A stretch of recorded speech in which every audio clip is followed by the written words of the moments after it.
pessoal! Hoje eu queria relembrar com vocês uma história bastante conhecida, uma história bíblica, que nos conta muito sobre a coragem de confiar em Deus. Essa história começa lá na cidade de Ur, que atualmente é situada no interior do Iraque, mas foi uma grande cidade-estado na antiga Suméria, nos tempos de Abraão. Certo dia, enquanto caminhava pela cidade, Abraão olhou para cima e fixou seu olhar num impotente zigurate, que era uma construção em forma de pirâmide que se destacava lá em Ur, que era a sua cidade natal. Ali se ouvia o som de muitas pessoas e subia uma fumaça. Os sacerdotes do deus Lua estavam oferecendo sacrifícios novamente. Imagina Abraão virando as costas e balançando a cabeça, com a testa franzida, enquanto ia para casa, passando entre muitas pessoas pela rua. Ele provavelmente pensou na idolatria que tomava conta de Ur. Como a mancha daquela adoração corrompida tinha se espalhado pelo mundo desde os dias de Noé. Mas Abraão era diferente. À medida que os anos passavam, ele se destacava cada vez mais por causa da sua fé.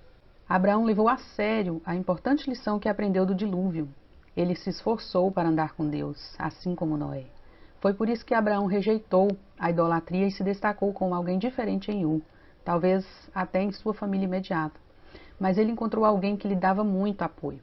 Ele se casou com Sara, uma mulher notável, não apenas pela sua beleza, mas também pela grande fé que tinha em Deus.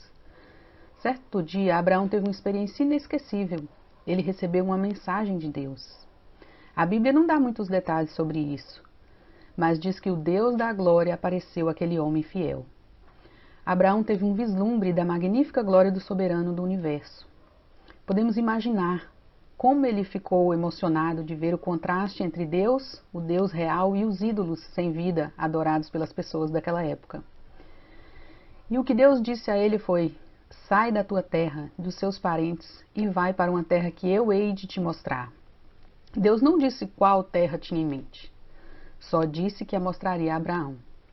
Mas primeiro Abraão teria que deixar para trás sua terra natal e seus parentes. No Antigo Oriente, a família era muito importante. Em geral, era algo terrível um homem ter que deixar os seus familiares, seus parentes e mudar para um lugar distante. Para alguns, isso era pior do que a morte. Deixar sua terra envolvia sacrifícios. Ur era uma grande cidade, rica e movimentada. Algumas facilidades incluíam até água encanada, banheiros, sistemas de esgoto, já naquela época. Então Abraão e Sara não eram jovens. Ele provavelmente tinha mais de 70 e ela mais de 60. Com certeza ele queria cuidar bem de Sara e lhe dar algum conforto, algo que todo bom marido quer para sua esposa.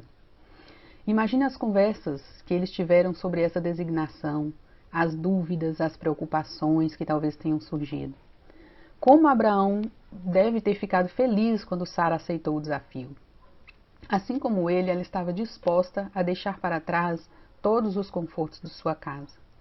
Após tomarem a decisão, Abraão e Sara tinham muito a fazer. Precisavam embalar suas coisas, organizar sua vida. E o que levariam nessa viagem para o desconhecido, o que deixariam para trás, eram muitas dúvidas e muitas coisas para se resolver. No entanto, o mais importante eram as pessoas que faziam parte da sua vida. O que fariam com o idoso Tera, pai de Abraão? Eles resolveram levá-lo e tomar conta dele. É provável que ele tenha concordado plenamente com isso, pois o relato atribui a ele como patriarca no clã. Então a decisão de sair de Ur com certeza passou pelo pai de Abraão. Pelo visto, ele também tinha abandonado a idolatria. E Ló, sobrinho de Abraão, também iria com eles. Finalmente chegou o dia da viagem. Podemos imaginar e visualizar a caravana ajuntando-se de manhã do lado de fora das muralhas e do fosso de Ur. Os camelos, os jumentos estavam carregados, os rebanhos tinham sido ajuntados, a família e os servos estavam prontos. Havia certa expectativa no ar. Talvez todos estivessem olhando para Abraão, esperando aquele sinal para partir. Por fim, chegou a hora e eles partiram. Deixaram Ur para trás para nunca mais voltar. Aos poucos, a caravana se acostumou com a rotina de viajar. Podemos imaginar Abraão e Sara às vezes montados em animais, às vezes caminhando. Sua conversa misturava ao barulho dos sinos pendurados nos arreios dos animais. Com o tempo, até mesmo os viajantes menos experientes ganharam prática em montar e desmontar o acampamento, bem como em ajudar o idoso Tera a se acomodar confortavelmente sobre o camelo ou um jumento. Eles seguiram em direção ao noroeste, contornando o grande arco formado pelo rio Eufrates. Dias se transformavam em semanas e as paisagens iam passando lentamente.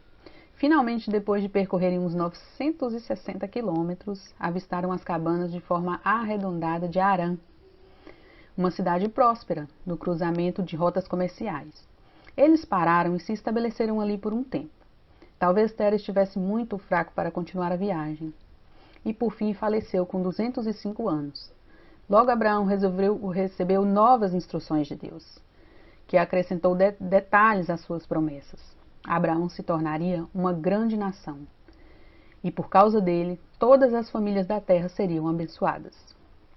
Motivado por essa promessa, ele sabia que era hora de continuar a viagem. Desta vez, porém, havia mais coisas para embalar, pois Deus tinha abençoado Abraão enquanto esteve em Harã. Para se tornar uma nação, Abraão precisaria de muitos recursos, materiais, servos. Assim, fortalecido por Deus, Abraão continuou sua viagem rumo ao desconhecido. Atravessou o país em direção ao sul, e a caravana parou perto das árvores grandes de Moré, próximo a Siquém. Ali Deus mais uma vez falou a Abraão. Dessa vez, a promessa de Deus fez referência à sua descendência, a qual tomaria posse da terra. Mas isso parecia impossível, porque Abraão e Sara já estavam velhos. Todavia, Abraão cria que Deus pudesse fazer o que parecia impossível. Então, o que aconteceu? Depois da promessa de Deus, passou-se um ano inteiro. E quando Abraão tinha 100 anos e Sara 90 anos, eles tiveram um menino, chamado Isaque. Deus havia cumprido a sua promessa. Mas quando Isaque ficou um pouco mais velho, Deus provou a fé de Abraão, chamando: Abraão, e ele respondeu: estou aqui. Então Deus disse: tome o seu único filho, Isaque, e vá a um monte que lhe mostrarei. Mate ali o seu filho e ofereça-o como sacrifício. Como Abraão ficou triste com essas palavras, porque amava muito seu filho. E você precisa lembrar-se que Deus havia prometido que os filhos de Abraão morariam na terra de Canaã. Como poderia ser, então, se Isaque morresse? Abraão ficou sem entender, mas ainda assim obedeceu a Deus. Abraão caminhou com seu filho Isaque e um servo durante 3 dias. E tomou Abraão a lenha do holocausto e carregou com Isaque. Tomou o fogo, o cutelo na mão. Então falou Isaque ao seu pai, né? Isaque, com muitas dúvidas no coração, perguntou a Abraão: meu pai? E ele disse: eis-me aqui, meu filho. Eis aqui o fogo e a lenha, mas onde está o cordeiro para o holocausto? E Abraão respondeu: Deus proverá para si o cordeiro. Assim caminharam juntos, e Isaque se colocou sobre o altar que construiu. Abraão tirou a faca para matar o seu filho. Foi então que um anjo de Deus chamou: Abraão, Abraão. E Abraão respondeu: estou aqui. Não faça mal ao rapaz, disse Deus. Agora sei que você tem fé em mim, porque não me negou seu filho. Então levantou Abraão os seus olhos e olhou, e eis que viu um carneiro atrás dele, preso no mato. E foi Abraão, tomou o cordeiro e ofereceu-o em holocausto, em lugar do seu filho. Chamou Abraão o nome daquele lugar: o Senhor proverá, onde se diz até os dias de hoje: no monte do Senhor se proverá. Por fim o anjo do Senhor bradou a Abraão pela 2ª vez do céu e disse: por mim mesmo jurei, diz o Senhor, porquanto fizeste essa ação, e não me negaste o teu filho, o teu único, que deveras te abençoarei, e grandemente multiplicarei a tua semente como estrelas dos céus e como a areia do mar. E a tua semente possuirá a porta dos seus inimigos, e em tua semente serão benditas todas as nações da terra, porquanto obedecestes a minha voz. Abraão tornou aos seus moços, e levantaram-se e foram juntos para Berseba, e ali habitou.